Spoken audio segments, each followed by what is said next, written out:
Hello, this is Robert Haynes for Design Review, the podcast for engineering your life. This is part 2 of a 2-part episode with Tim Perreira, a friend of mine who walked all the way from the West Coast to the East Coast. And we talk about his journey, how we met, and what Tim's up to. If you've enjoyed part 1, I know you're going to enjoy part 2. We get more into Tim's deep transformation. We talk about the integrated man, Tim's company, and we talk about lessons learned along the way.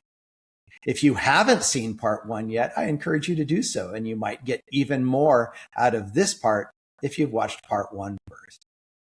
So enjoy Design Review. Take care.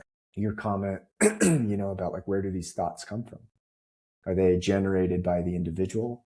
Do they come from a divine source? And on one perspective, if we look at it that way, it's a very dualistic way of looking at it. We assume that the thinker and the source of things are separate. And what I experienced on the walk is something conceptually I had read about, but what I experienced on the walk is the non-dualistic nature of things. Yeah. Like, I remember I was walking through the Rockies in New Mexico, and I was going through this beautiful area. One of my favorite stretches of the whole walk, just over Brazos Summit, the peak about 11,000 feet. No cell service for 60 miles. So very remote, just some hunting cabins here and there. And I am just I might as well just be walking through the wilderness. That's how there was nobody around, just remote. I saw bald eagles up there, elk, all this cool stuff. And I'm on the road. And it just hit me in such a profound way that I am not walking through nature. I am nature. I am this. This is very much a part of me. And so there were so many moments, about the mile 20 mark every day, this concept of who I am, this model of me, this Timness would start to dissolve. And I would just feel totally one with everything. And so as I realized more and more of that state, it became clear to me, like, who do I think I am that I'm coming up with these thoughts? Like, that in itself is just a concept. And that is assuming that I am separate from the very source of all things. And so as I began to really feel that I am one with it all, Ramana Maharshi would say God, guru, and self are one. Yeah. And this was the truth that he pointed to. Yeah. And that is just what I started to experience more and more as the walk went on, especially in those areas that I was just surrounded by nature. And so it became clear, like I would almost laugh, like thinking that I was one who thought, came up with a thought, like who I think I am, It's well, like, it doesn't matter. It's all the same thing anyway. So I really appreciate the strength and clarity of that awareness that came about organically. Like you say, you can't read about it. In my experience, reading about it doesn't get you there. Yeah. If I'm really good, I'm an engineer, right? I'm really good at intellectualizing. I can escape into logical thought and avoid ever feeling anything. But thinking will not get you to that. I've had similar experiences. I spent 5 years walking 800 miles of the Arizona Trail, and I spent a lot of time alone on that. I spent time meditating up Shaw Butte behind my house, which when I do that, really large shifts in consciousness show up for me.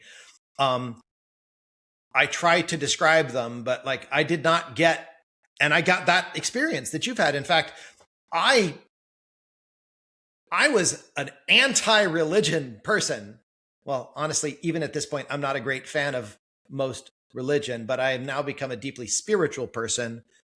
And what made that possible for me was non-dualism. The idea that it's me and some bearded old man in a chair telling me what to do never lined up for me. But the idea that there is something greater, and it's greater beyond comprehension, and I'm part of it, came through both experience and a teaching I follow that happens to like blend like the golden thread of virtually everything out there anyway.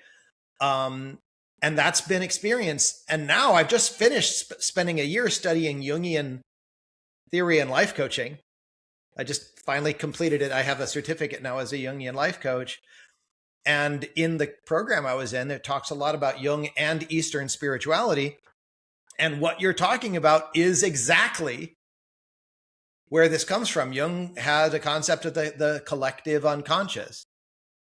Basically the awareness, the consciousness of all of mankind, and for that matter, all of life, is available to us. And because it's something we can plug into, it explains why there's so many common themes in art, in dreams, in consciousness that awakens. That it wasn't necessarily Tim's idea, but you became connected to it. You became aware of it, just as I do up on the mountain. And that no longer is a hard thing for me to contemplate. That's just like, oh, well, that makes sense. Yeah.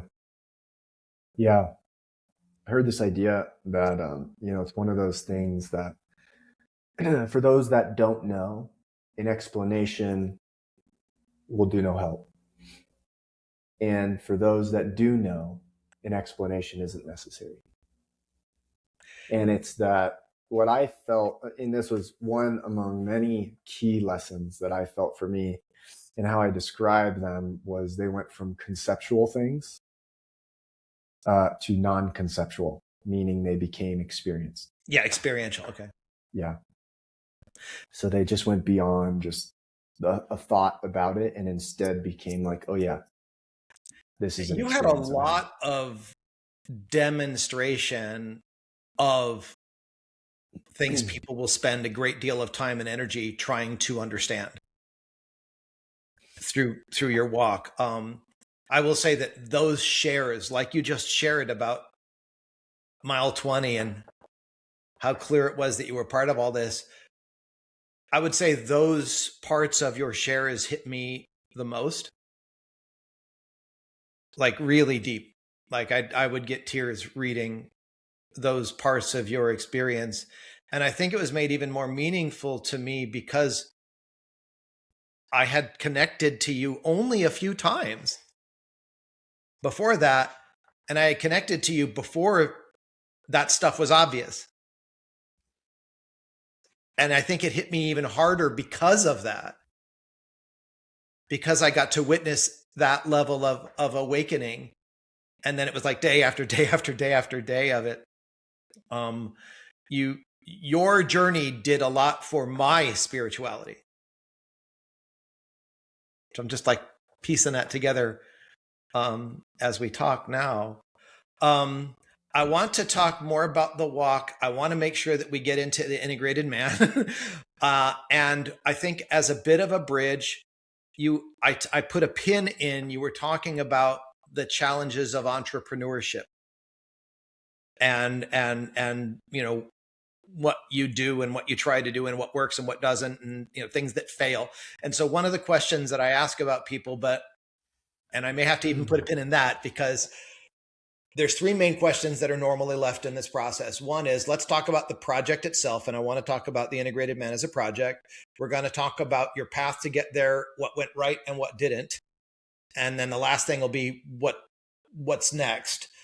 And I'm going to kind of let you guide between those four topics how we get to it. But probably before we go to the other three, it'd be good to tell us about the integrated man.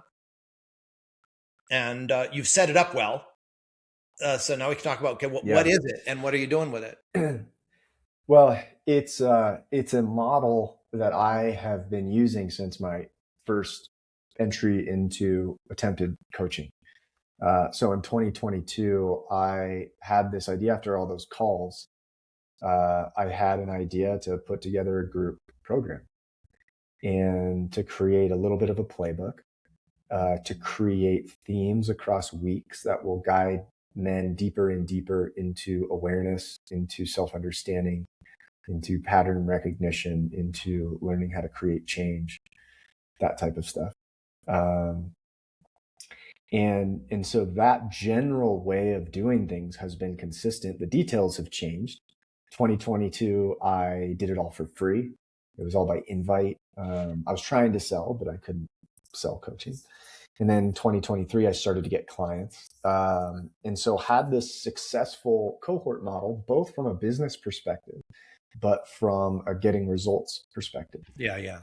But what I found was doing the 8-week program was a great like accelerator. And then guys would go back into their lives and often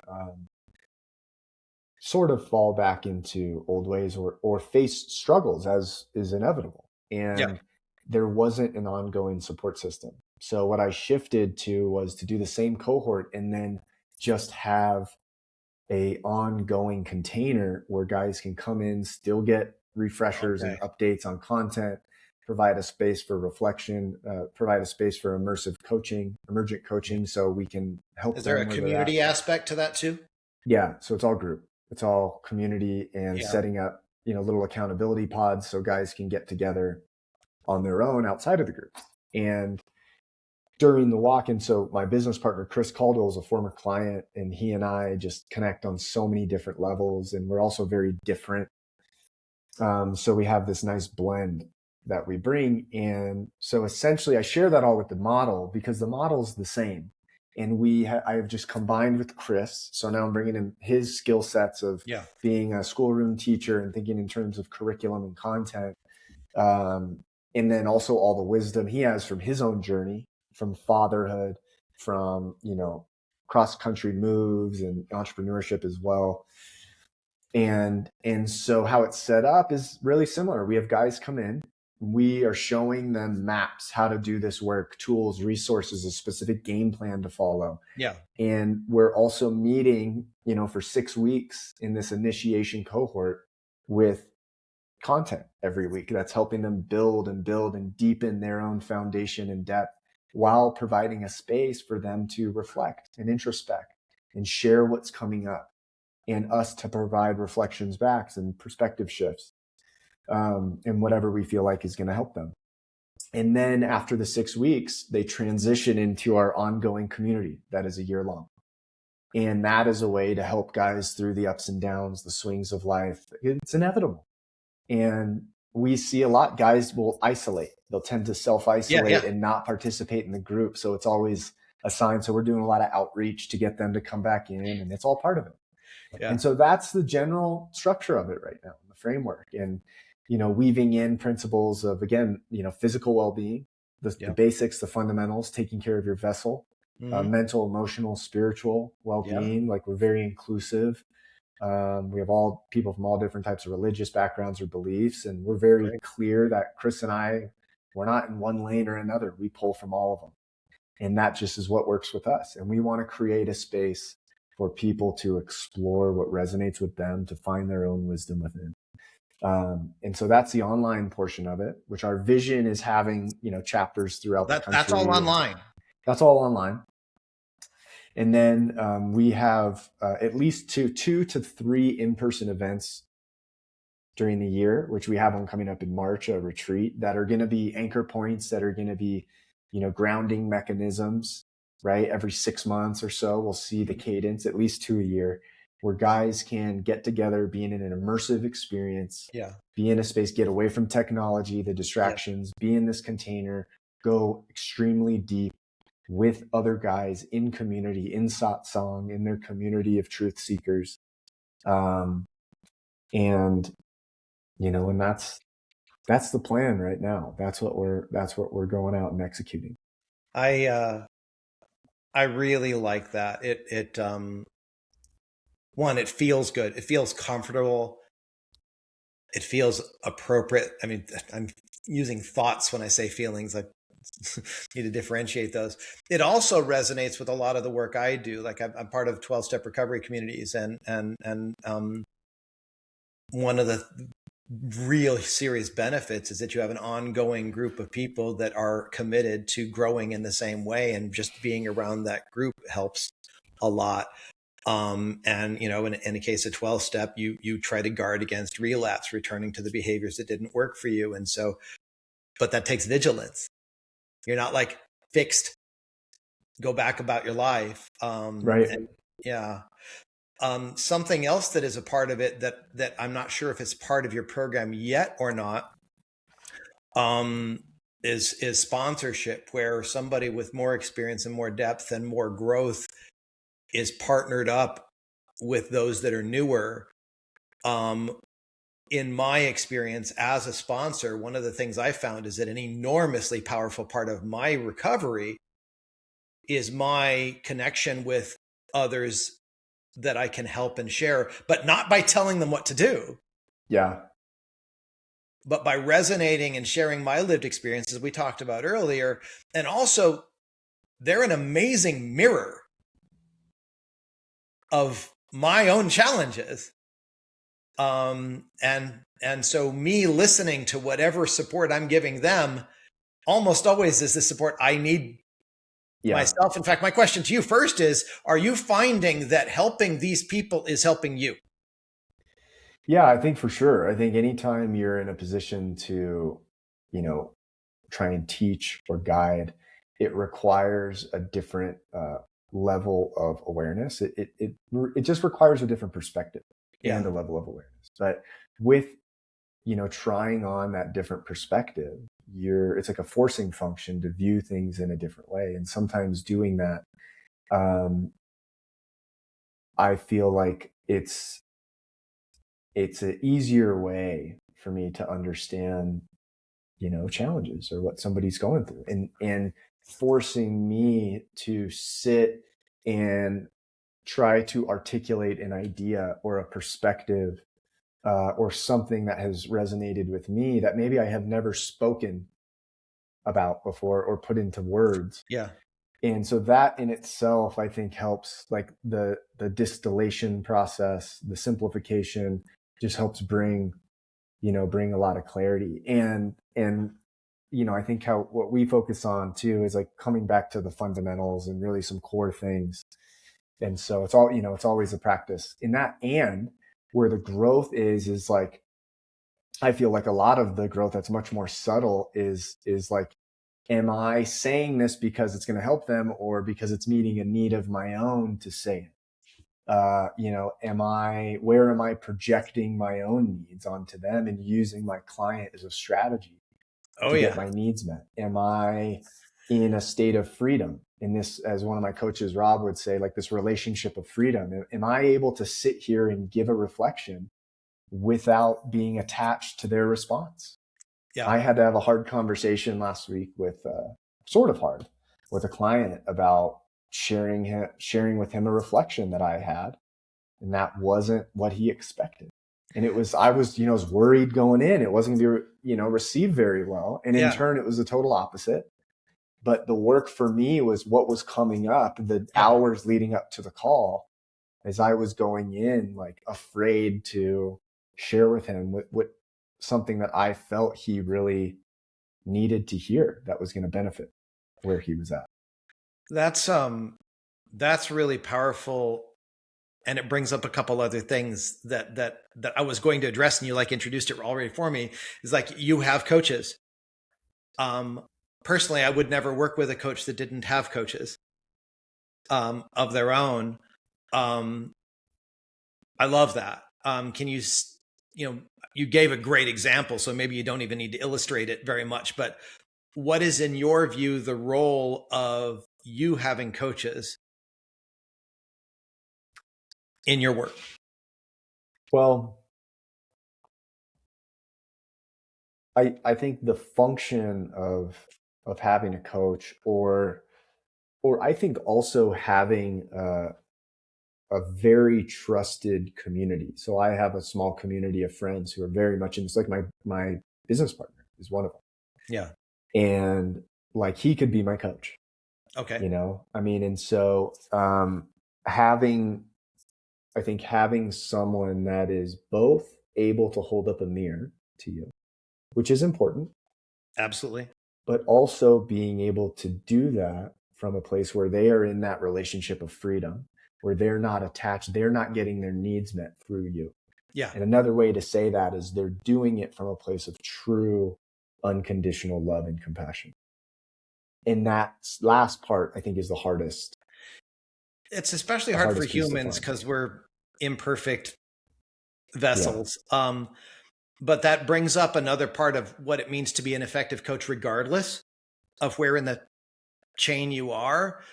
And it's one of the things that in the program I just completed and a 2-year spiritual program I'm about to go into to become a licensed spiritual practitioner, a good chunk of the training is to be able to understand your own stuff so that you don't project it onto someone else.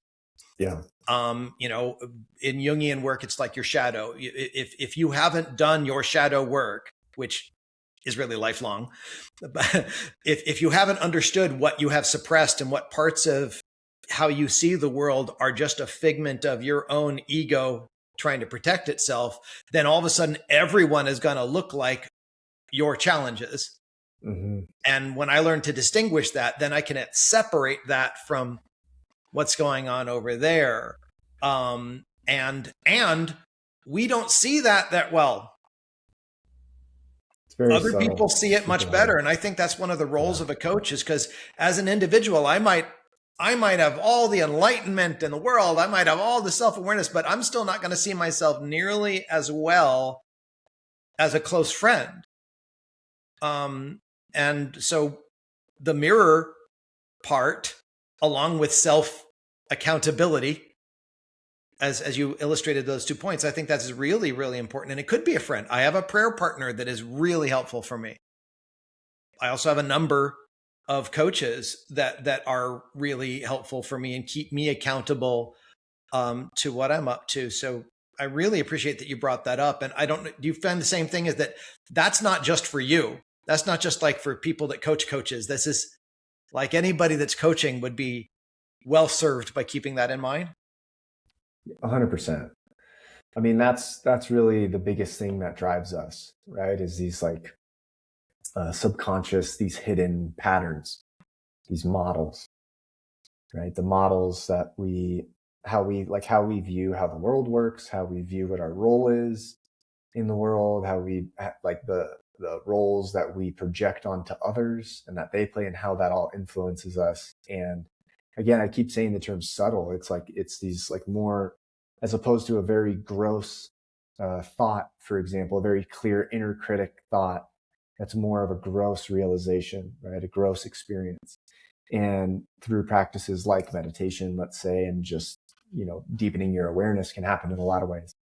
But you start to access and see a lot more of this subtle scaffolding, and the parts, you know, the pieces that really shape how we're viewing, as you said, how we're viewing, you know, the world around us. And it impacts things like what we expect from others, what we expect from ourselves, and you know, we play the victim, we blame others, we judge. I mean, those are all kind of the trailheads and how it shows up. And we can follow those to really get to explore what's going on. But yeah, I think, I love the trailhead metaphor there.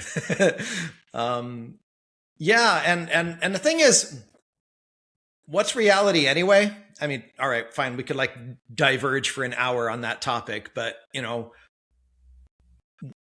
what we think truth is so strongly flavored by our perceptions and our perspective. And we can be responsible for that. And be willing to be objective and realize that whatever's going on here from my perspective is just my view anyway. Yeah. Yeah. One of the frames on truth that really, I think, opened up my own mind and perception was learning to see the subjective in the objective, and learning to see the objective in the subjective. And it may feel like a brain teaser, you know. Now, I'm going to ask you to develop that a little bit more, because I love what you just said. Yeah. I mean, even our experience of like what feels objective, you know, to us as individuals. You know, maybe it's sensation, like we have sensation, we experience phenomena, and how we experience it is subjective. and how we interpret it. So even something that feels so concrete, like the universe exists, okay, that can feel objective. And there's so much subjectivity in it. And then also like our subjective nature with how we project thoughts, beliefs, insecurities, etc., or our opinions and whatnot. And there's actually so much objectivity to what is happening. You know, I point to like the scaffolding or the architecture about those mechanisms. And there's a lot of, you know, just objectivity to that. Yeah. You know, the objectivity of awareness. And yet what we receive through awareness, I don't know, it's different for everybody. I adore that. And I also don't even know if that explains it. You know, I mean, like if that actually encapsulates it. But I think that questioning is an example of the very thing that it was, you know, that it's pointing to. I love self-referential exploration, but yeah, I would agree. Having been like a, you know, engineer scientist person, and now considering myself basically a deeply spiritually grounded person, one of the things I adore about the world that we're living in now is that all of these different lenses are starting to come into focus saying the same thing. Yeah. You know, that quantum entanglement and, you know, the law of attraction, you know, are starting to like, it's like, oh yeah, these are basically the same, different ways of looking at it, bottom up, top down, either way. And that 5,000-year-old writings, which were documented from millennia old oral traditions, still say basically the same thing. I find that quite interesting.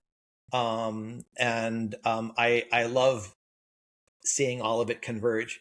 Well, before I get too distracted down that particular rabbit hole, the journey that you've had has had some stuff that went well, and maybe some stuff that you've learned from. You want to share a little bit about each of those two categories, or whatever occurs to you?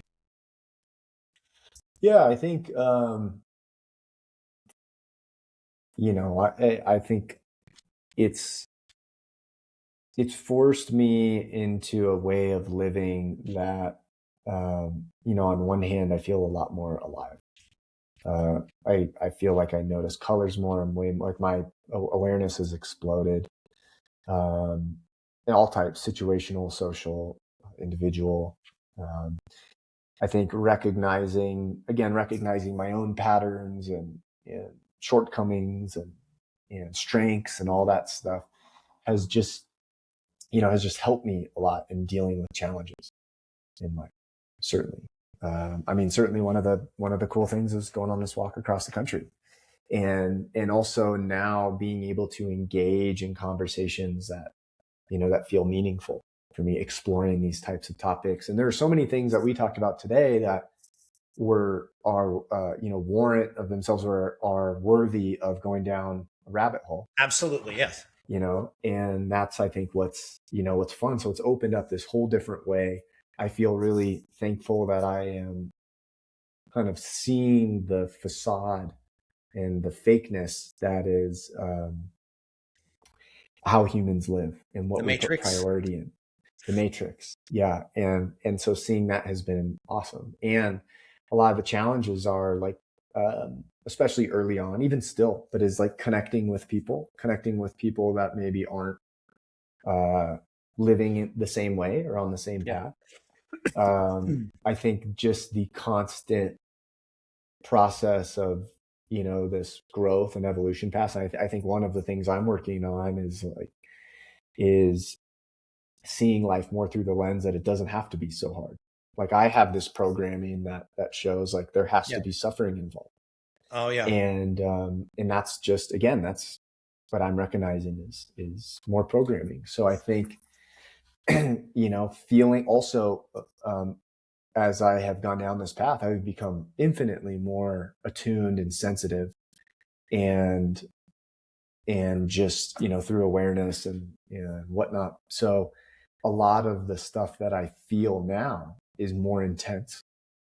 And also when I am living in a way that is misaligned, not intentionally, but unconsciously, Yeah. let's Yeah. say, Uh-huh. the lesson is more painful because the feeling of the misalignment is so intense. And it's still hard for me to catch that and realize that and try and, get back on course. It's just a process. Well, that fits into, that could be an entire episode just on that topic. But the fact that it's uncomfortable is a good sign of, Yeah. that there's something to pay attention to. Yeah. And when we allow it, as you sure occur to me to do, when we allow it, we can become self-correcting. When we don't fight it. Yeah. And try and stick to whatever we're attached to, which, as the Buddhists say, attaching leads to suffering. So as if we can allow for, here's the vision, here's the direction I want to go on the compass, east, so to speak. Yeah. Then the way may not be what we thought it was going to be. Oh yeah, it rarely is. But if we're open, then the way will present itself, and we can self-correct, as I'm sure you got to do hundreds of times on your walk. Yeah. Wow. Well, I'm realizing, as we've kind of illustrated in the last 5 minutes, that we could fill 10 episodes with any one of the rabbit holes that we wanted to go down. But I want to take a moment, one, to just acknowledge how wonderful a conversation this has been. And also I found myself conscious of this, like the level of presence that I'm witnessing from you now is intense and comfortable and felt at a level that I have not experienced with you before, even a month into your walk. And I just wanted to acknowledge that's, I feel witnessed by you, and I want to thank you for that. Yeah, I appreciate that reflection. Yeah, and it's been great to be able to come on and chat about this stuff and dive in and go down some mini rabbit holes. And before we wrap the whole thing up, how would people get a hold of you? What would they look for? Their websites or email addresses or whatever? What would be the best ways to get a hold of you and learn about the Integrated Man?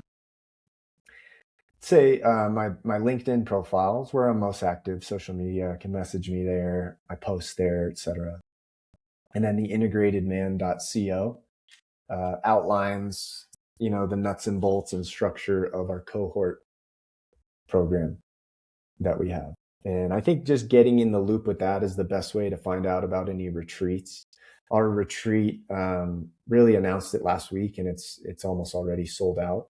So I don't know by the time this goes live if we'll even have any spots.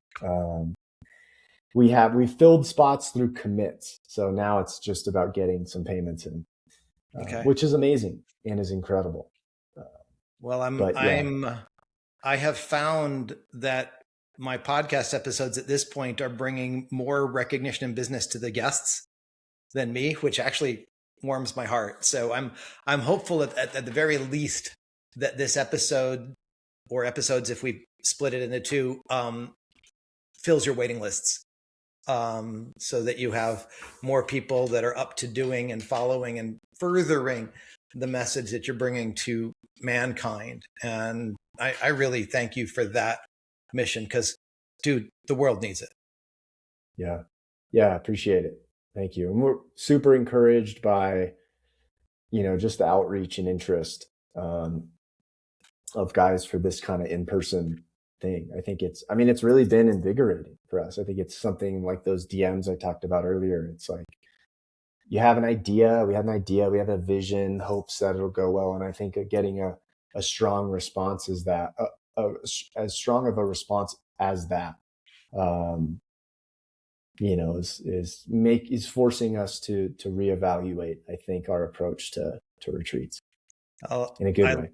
I love that you're doing that, and it gives me hope for the world, that you're being received as well as you are, that you and Chris are having this experience. And I want to continue hearing about it. Maybe, this has been such a delight. Maybe 6 months or a year from now, when you've got more updates or another platform, I would love to have you back if you'd be willing. This has been really, really special for me. Yeah, Robert, I appreciate it. Thanks for having me on. Thank you so much.